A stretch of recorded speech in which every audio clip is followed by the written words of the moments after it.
Hello again, everyone. It's Dr. Petrie with your next edition of Holocaust Lecture 4. And this lecture is going to talk about the Kinder transport, which existed from 1938 to 1939. And the British government had eased immigration restrictions after Kristallnacht, the Night of Broken Glass, to allow the rescue of Jewish refugee children. And in 1938 and 1939, 10,000 Jewish children from Germany, Austria, and Czechoslovakia are sent to England by their families. Many never see their parents again, but unlike most of the Jews who did not get away from the Nazis, they did survive. So in this slide, you see German expansion and the entry into war. And this picture is the invasion of Poland. On March 1938, Germany annexes or takes over Austria. And in September of 1938, Germany takes over the Sudetenland from Czechoslovakia. And September 1st, 1939, Germany invades Poland. Hitler was able to justify the annexation of Austria and the Sudetenland, which is western Czechoslovakia, because these areas had large German-speaking populations. And he claimed that most of those residents in those areas were Germans, and thus they should be incorporated into Germany. Then the actual invasion of Poland marks the start of World War II.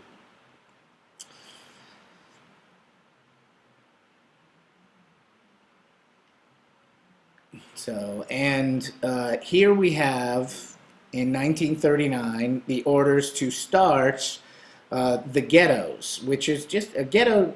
All a ghetto means is it is a neighborhood that only one ethnic group lives in.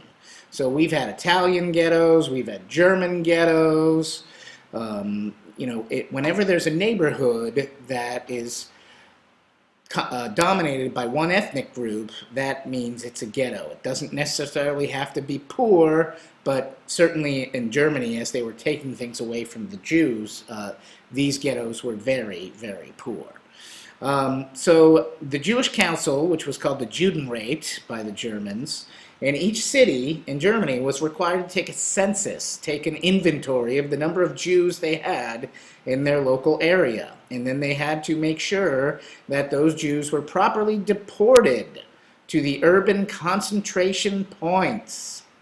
This was called a resettlement of the Jews into the cities, and it was the first step in creating these ghettos, which are defined as impoverished urban areas that were sealed off from the rest of the city by fences, walled, and armed guards. Nazi orders required that these concentration points be created near rail junctions, and later on, as we know, this makes it easier for the Jews to be transported to the concentration camps or the death camps. This picture is of Reinhard Heydrich. He's the chief of Nazi security, and he's the one who orders that we need to collect the Jews, we need to round them up, and we need to give them curfews, and we need to prevent them from going into other areas of the city. So for free people, this is very difficult, and it's especially difficult when you see the size of the populations.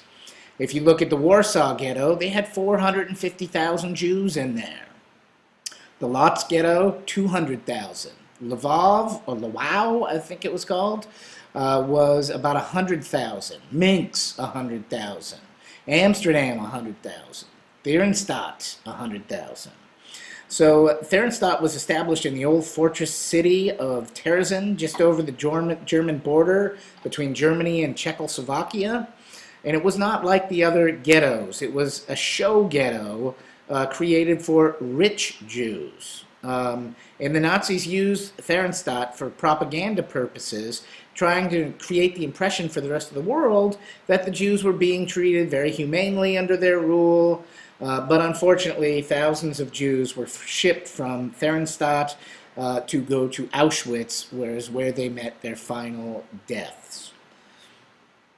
The next slide talks about Jewish leadership in the ghettos. And The men on the Judenrat, which was the Jewish council, often had horrible choices. For example, the Nazis demanded victims to be deported. The councils had to go and decide who would go and who would stay. And remember, these were all people who lived in the same town. So your neighbor that was nice to you for the last 20 years, if he's Jewish, now you're the guy deciding, yeah, we got to ship him off to the camp. Does he go this week? Does he go next week? Does he go next month? We don't know. But these are friends and associates that now, because one's Aryan and one's Jewish, there's a huge division in society of them, and the Aryans are deciding what happens to these Jewish people. So sometimes these Judenrat members, these city council members, were accused of corruption or violence, but mainly they tried to support their people from their town and be as fair as possible. And again, this was before the deaths happened. So they had a police force in the ghetto, they had the postal service in the ghetto, they distributed food and groceries, they tried to provide health care, they had schools in some of these ghettos, but this is really where they counted up people and they created the names, and then they would come up with plans for how many people get deported this week to the labor camp, how many people go to the concentration camp. They used these staging areas to figure out who was sick and who would be sent to death immediately and who was healthy enough to go to the work camp. So here's a slide that talks about daily life in the Warsaw Ghetto. Many of the people who were in the Warsaw Ghetto kept diaries or journals, and we recovered these after the war. There were usually 6 to 7, maybe 8 people in a room, and the average human gets about 1,500 to 2,000 calories a day, but the Germans were giving the Jews in the Warsaw Ghetto about 200 calories a day. So at that rate, within a few months, you're going to be pushing on starving to death. Some of these people had jobs, others survived by smuggling and illegal sales. And in 1941, thousands of these Jews were dying every month.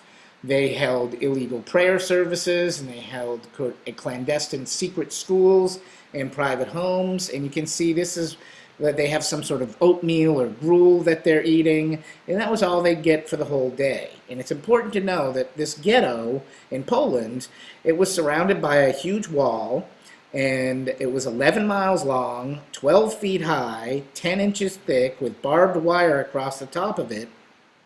This ghetto housed almost 500,000 Jews. And the fortunate members of the Jews were able to get jobs working in the German factories if they were healthy enough to work. But what happens as people are starving and they're getting sick? Once they're not healthy enough to work, they go off to the death camp and they're executed. So a lot of Jews collected scrap metal for the Germans. They did little smuggling operations. They would bribe people to make sales, and they would kind of trade between both sides of the ghetto, and this was just how they existed. It was a very difficult life for them. So the next slide talks about the rabbis that were in the Warsaw Ghetto, and Jews were prohibited. Their religion was outlawed. They're not allowed to follow any of the laws of their faith. They're not allowed to engage in worship. However, secretly, they continue to practice their religion. So these are a shot of rabbis, and you can tell from the beards, but they don't have their traditional yarmulkes on, and they certainly don't look happy.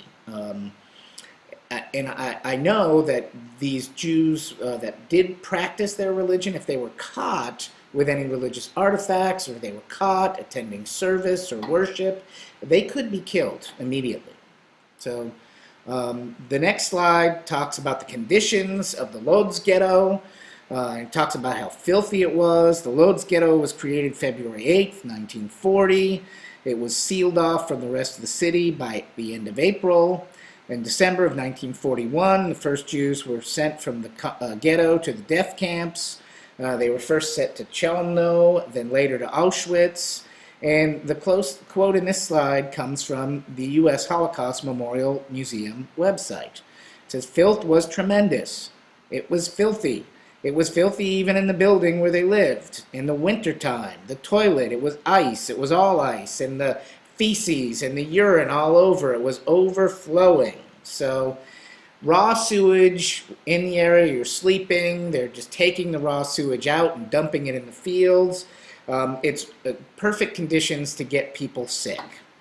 And then also in the Lodz ghetto, we start to see the first signs of Nazi cruelty and how they believe they're superior to other people. So the Germans came and they lined everybody up in a semicircle, and there's a lady with a child, and the guard asks, "Who's the child?" And the mother doesn't admit to the child, so he takes the child by the legs and slams it against the wall and kills the child. So this is what people would do to survive. They would go as far as to deny their own child in order to avoid being killed themselves. German soldiers would often force the Polish civilians to look on as they were beating or torturing or humiliating these Jewish people in public. And as all of this is going on, of course, the soldiers are moving east and west. So in May, Belgium surrenders. In June, France surrenders. In the summer of 1940, they take on England and they try and bomb London. And then in April 1941, the Germans take over Yugoslavia and Greece. And in June of 1941, Germany invades the Soviet Union. And here you have a nice little picture of Hitler dancing a little jig because he's so excited that France was one of the first countries to surrender. And remember that the Germans fought the French over that Alsace-Lorraine area bordering the Rhine River on their two borders for hundreds of years. People who farmed there were both French and German, but Germany wanted to take that land. So in our next lecture, we'll talk about the massacre at Babi Yar in Kiev. Until then, thank you for listening, and good luck preparing your notes and getting ready for the quiz we'll have in class.